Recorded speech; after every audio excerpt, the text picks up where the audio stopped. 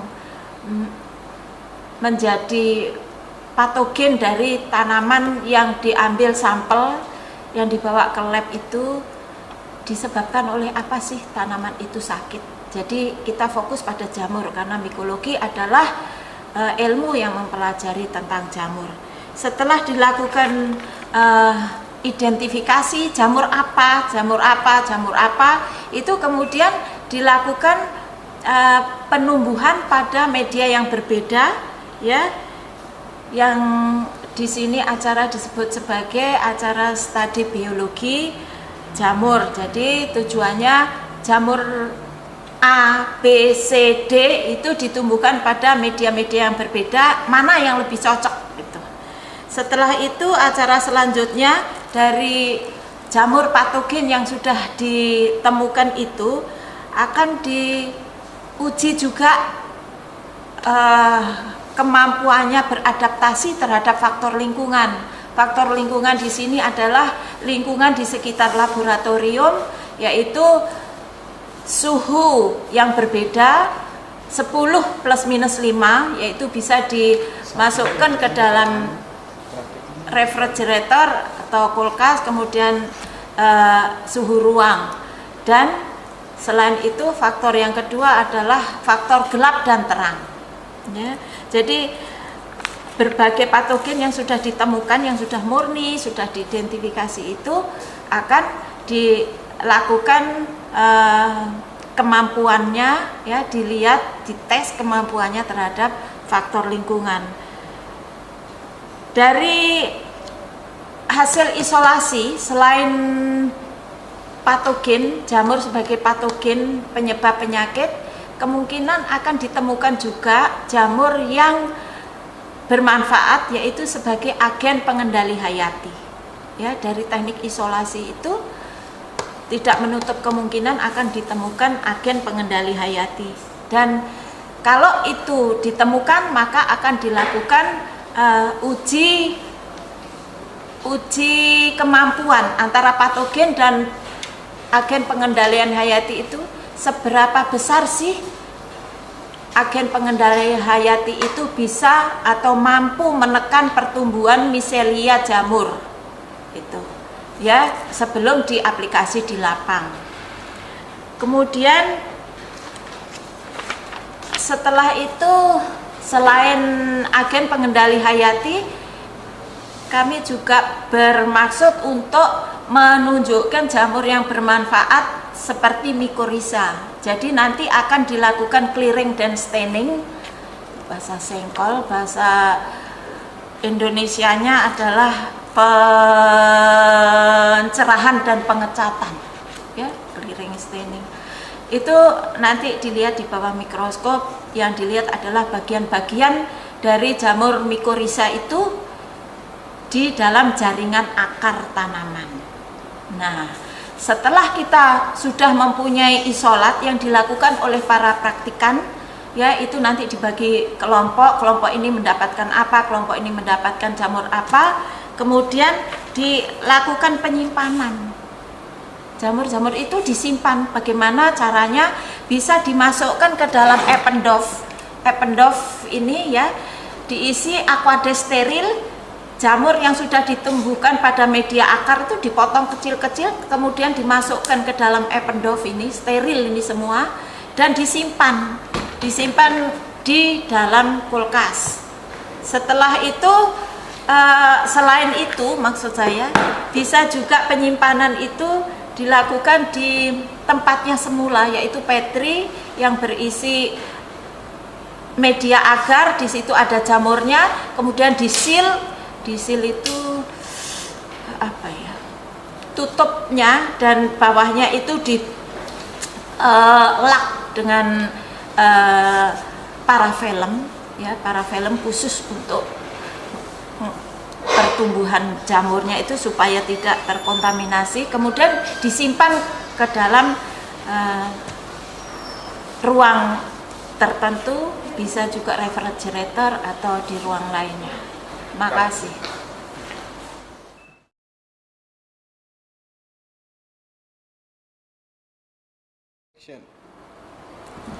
Terima kasih.